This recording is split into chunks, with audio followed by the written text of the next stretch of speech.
70টা petition ইতিমধ্যেই supreme কোর্টে জমা পড়েছে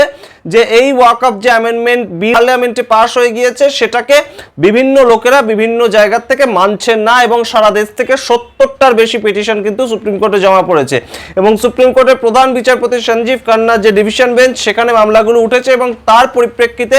সুপ্রিম কোর্ট সরকারের কাছে কিন্তু একদম লিখিতভাবে 3টি প্রশ্ন রেখেছিল এবং জানতে চেয়েছিল এই সম্বন্ধে সরকারের কি বক্তব্য,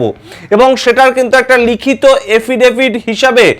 উত্তর দিয়েছে কেন্দ্রীয় সরকার, এবং যেখানে কিন্তু এই প্রত্যেকটি যে প্রশ্ন সুপ্রিম কোর্টের করা